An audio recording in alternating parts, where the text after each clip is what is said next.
Ladies and gentlemen, welcome back. How is everybody doing? Love y'all. Hope everybody's having a great day. Now, I've been getting a bunch of comments and I actually have a few analytics, and the Chris Watts situation has been blowing up lately. A lot of people said that I didn't really give it full justice. I didn't really complete the story. For the OGs on the channel, you guys know a few months ago I did some Chris Watts videos, but I never did finish it. But anyway, we actually have some court cam. I didn't know it was actually public information that the court went live and all that. But we have some court cam of the prosecutors basically giving the summary of how shitty this guy is.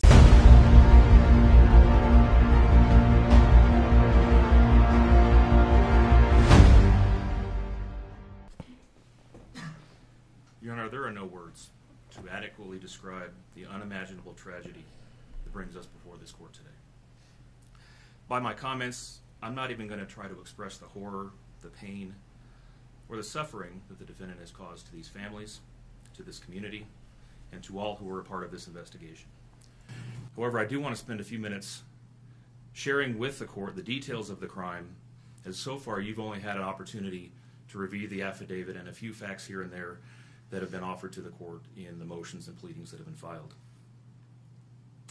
The questions that have screamed out to anyone who will listen since August 13th of 2018 are why and how? Why did this have to happen? How could a seemingly normal husband and father annihilate his entire family?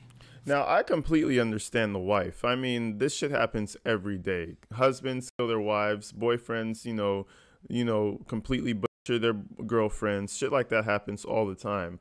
But when it comes to you taking your lineage out, like your children out of the world, let alone their girls, but it's like, bro, you have to be on another level of savage to do that shit. It's like, damn, dog, you got yourself a little mama on the side, and you just said, delete the whole lineage, restart. I'm gonna give this one some babies. He was definitely operating off the I can make another one principle. Because that shit is wild. For what? These are the questions that only one individual in this courtroom or on this planet knows the answers to. I fully expect we will not receive the answers to these questions today, nor will we at any point in the future. I don't expect that he will ever tell the truth about what truly happened or why. Even if he did, there is no rational way that any human being could find those answers acceptable responses to such horrific questions. The best we can do is try to piece together some kind of understanding from the evidence that is available to us. And the evidence tells us this: the defendant coldly and deliberately ended 4 lives, not in a fit of rage, not by way of accident, but in a calculated and sickening manner. Yeah, you can't really take out this. We'll go right back to the Alex Murdaugh example. You can't take out more than one person by accident, bro. You have to kind of plan that, especially if they're in close proximity of each other. That one over there, that one over there is going to notice or hear something, come over and see. You have to just be ready, especially if you have kids in the house. So what? You have to take mom out first. I'm assuming he went for the oldest one after that, and then the youngest after. Like, just thinking about what he would have to do is kind of like, ugh, like, you know what I mean? And he actually carried that out for some pussy on the side. I know it's because of that. He was like, man, I want this new life. I'm looking jacked. I'm looking swole. I got this little girlfriend on the side. Let's do it. Get out of this relationship. Now, at the same time, I do think Shannon, man, I just think the whole family was fucked up. You know what I mean? And he just took it to a whole new level. Shanann was 34 years old. Shanann, sorry. She had married the defendant in November of 2012. Over the weekend leading up to August 13th, she had been at a work conference in Phoenix, Arizona, and returned home in the early morning hours of August 13th. We know that she got home about 1:45 in the morning. The doorbell camera on their home shows her arriving back home from the airport. Shortly thereafter, at least according to the defendant, they had what he referred to as an emotional conversation about the state of their marriage and about what their lives would look like going forward. What was said during that emotional conversation, only he knows. What we do know is that shortly after that, the defendant strangled her to death with his own hands. So we could at least assume that that emotional conversation was actually we could say a heated conversation. Now, he doesn't seem like the type of dude to yell. He actually seems very passive, but let me tell you something about Chris Watts though. Like look at this face.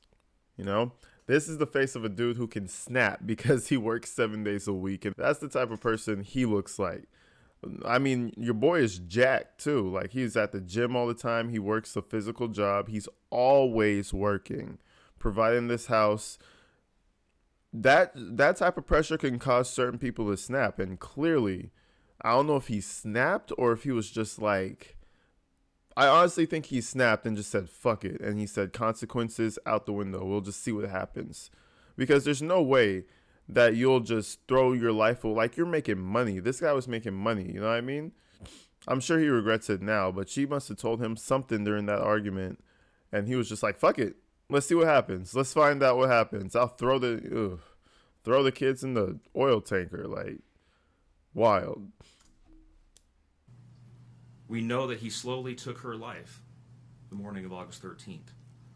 We know that this was not done in an uncontrolled, vengeful manner that he tried to describe to agents from CBI and the FBI. If that were the case, you would expect to see vicious, horrible bruising about her neck, shoulders, and face. You would expect to see the hyoid bone in her neck broken. You would expect to see some kind of defensive wounds on his body as she struggled and fought for her own life. None of those are present. Damn, wait, so how did he get her? I would expect defensive wounds at any point. Damn, so how did he get her? The only injuries that were on Shanann's body were one set of finger or bruising, what appeared to be fingernail or finger mark bruising to the right side of her neck. Damn. We know that our experts will tell us that it takes 2 to 4 minutes to strangle someone to death manually with their own hands. The horror that she felt as the man that she loved wrapped his hands around her throat and shook the life out of her must have been unimaginable. Even worse, what must Bella, age 4, and Celeste, age 3, must have experienced or thought as their father, the one man on this planet who was supposed to nurture and protect them, was snuffing out their lives. Yeah, that's straight out of a fucking horror movie. That's crazy. But he made a comment. He was like, the man in whom she loved, man, please, that woman didn't love him. She clearly did not fucking love him. Come on now. We don't have to blow smoke up everybody's assholes. Like, they had issues. They both died from smothering. Let me say that again. The man seated to my right smothered his daughters. Why? Imagine the horror in Bella's mind as her father took her last breaths away. Your Honor, understand very clearly, Bella fought back for her life. The frenulum, the connective tissue between her upper lip and her gum, had 1.5 inches. You know what's fucking crazy? He's not even crying, bro. What is with these people? Some people, we've seen some people cry on stand and actually be remorseful, but bro, he's just whimpering his face. See, I'm doing the Chris Watts. This is me.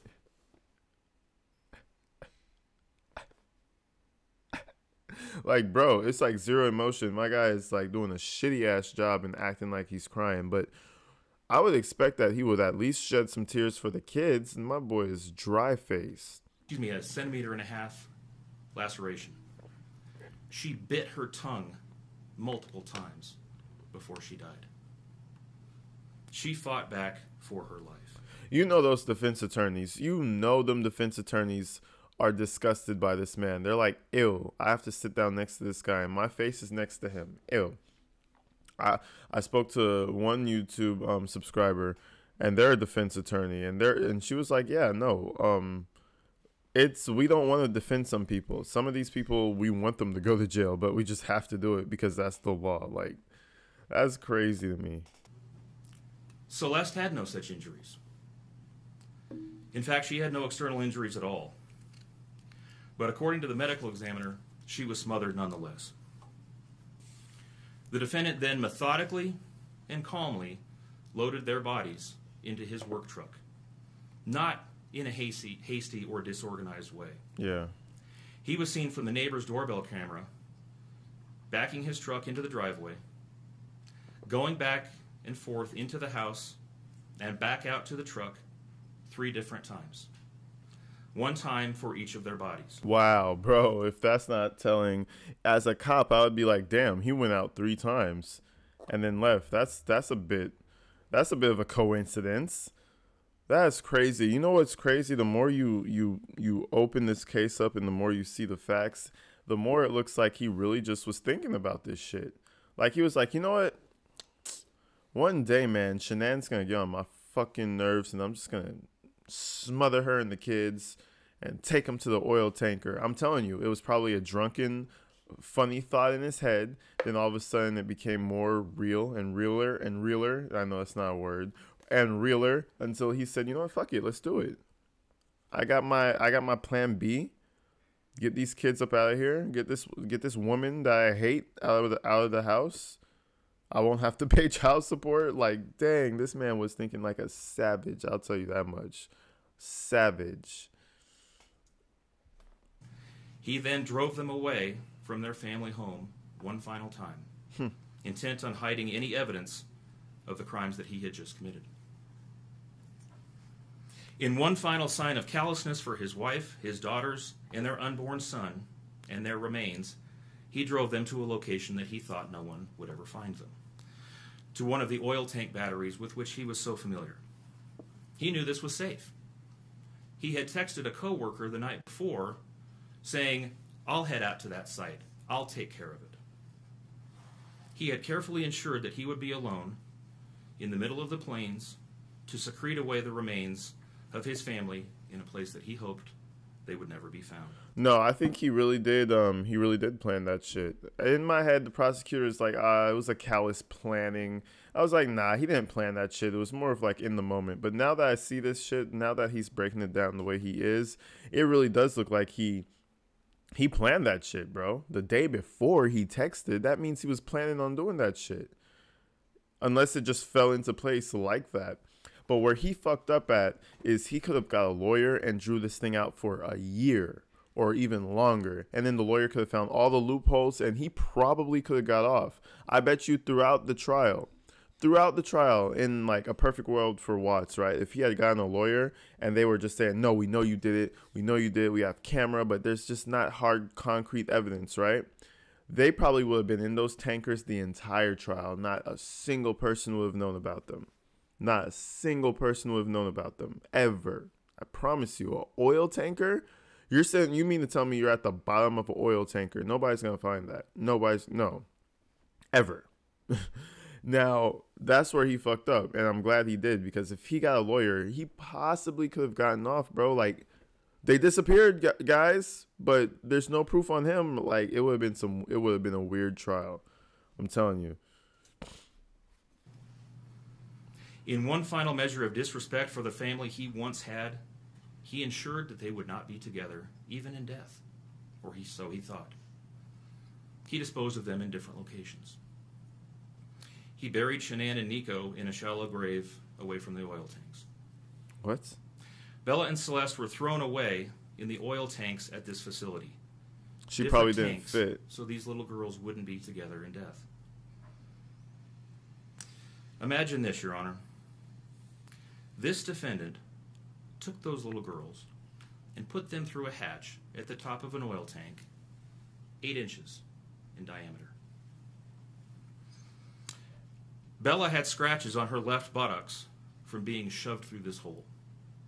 That's why he put Shanann in the grave, because she was also pregnant and she wasn't gonna fit through that hole. Bro's plan got fumbled a little bit, so he had to go and so they would have found the bodies. He had to go and dig a shallow grave, bro. A tuft of blonde hair was found on the edge of one of these hatches. Damn. The defendant told investigators that Bella's tank seemed emptier than CC's because of the sound that the splashes made. These were his daughters. Significantly, when his co-workers arrived at the tank battery later that morning, to a person, they all described him as acting completely normally.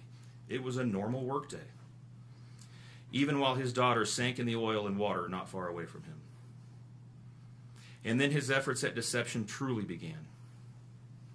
We've all seen the emotionless interviews that the defendant gives to the local media asking for help. That shit is crazy. We watched as he claimed that the house was empty without them, and that he hoped that they were somewhere safe, and that he just wanted them to come home.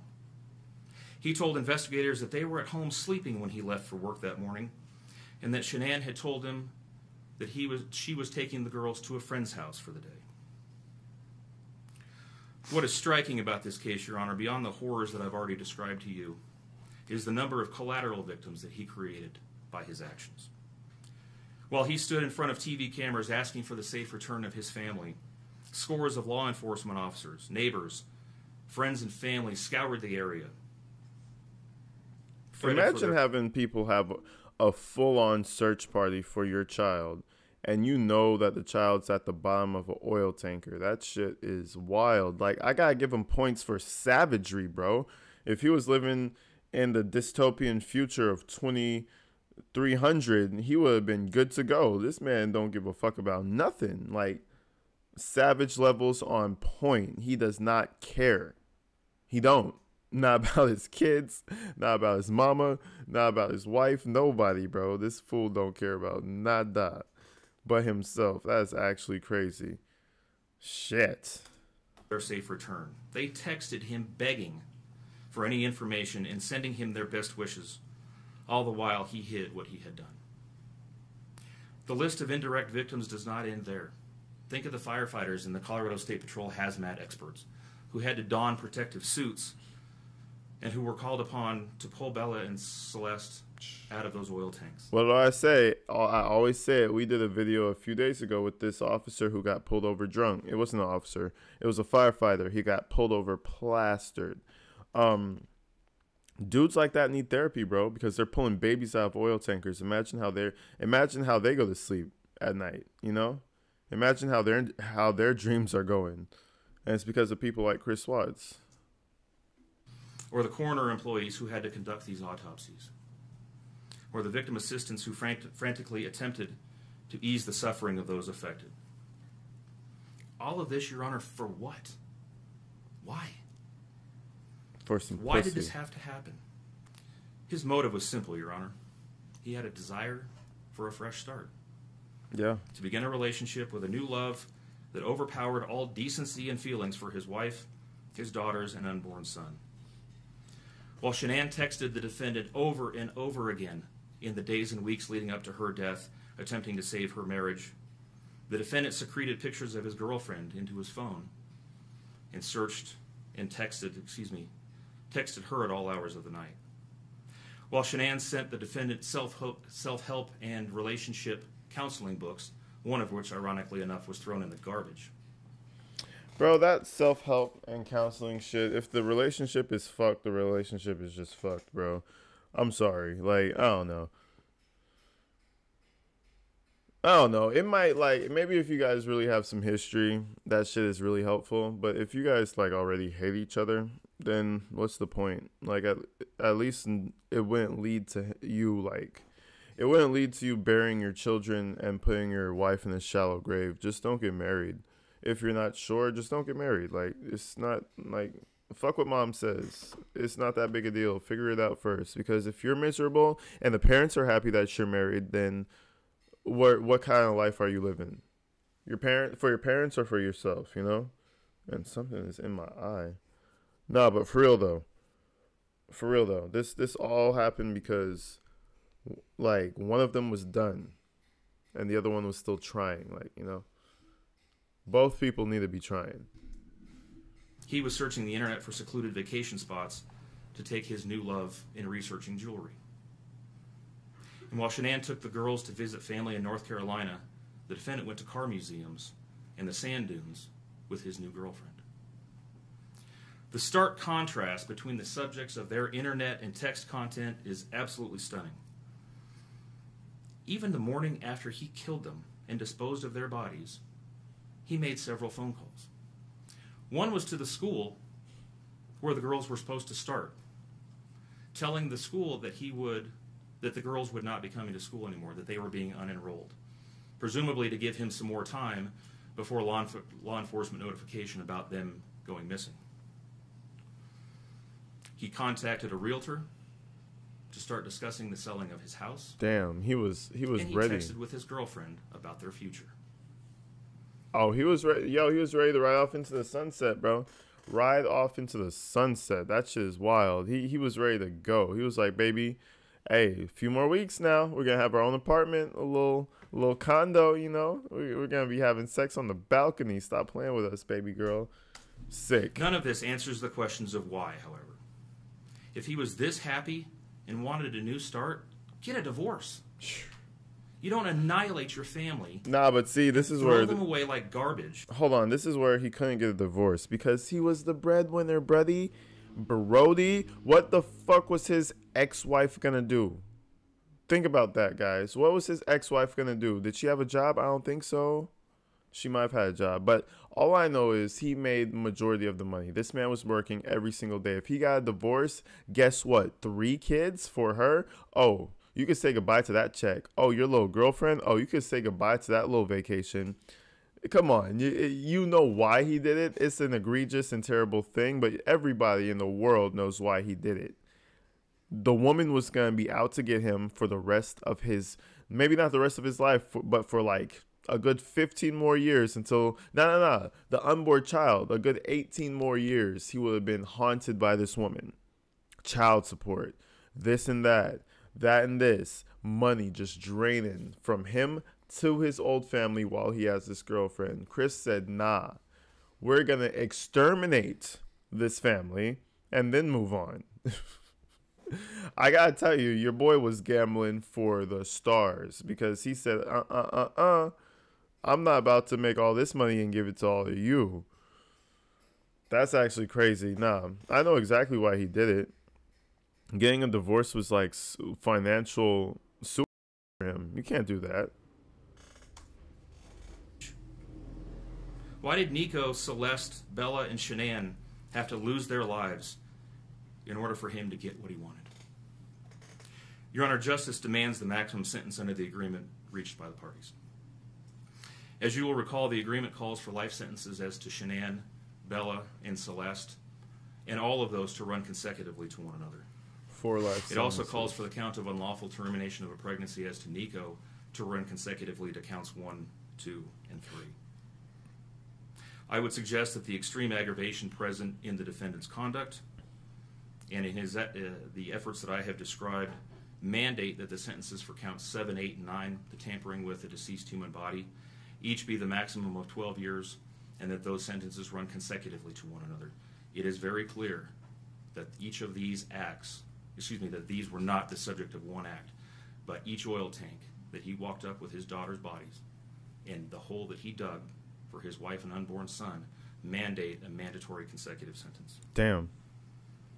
Get slapped. It's been alluded to this morning, but the defendant was certainly eligible for the death penalty in this case under the existing law in the state of Colorado.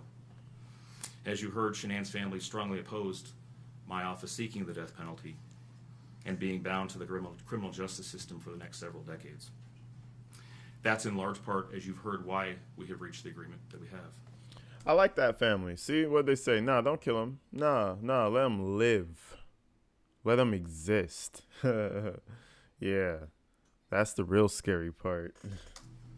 4 lives were lost at the hands of the defendant on August 13th for reasons that we will never fully understand, nor will we know. In the end, the Rusick family was much more merciful towards him than he was towards his wife, his daughters, and his unborn son. Prison for the remainder of his life is exactly where he belongs for murdering his entire family. Thank you. Dang, that's a crazy line of words to put together right there. But yeah, no, that's exactly what he deserves for doing that. And shit, I'll tell you what, man. He's gonna get that. Everything they asked for, he's gonna get. Like they could ask anything and the judge would be like, yeah, he probably deserves it.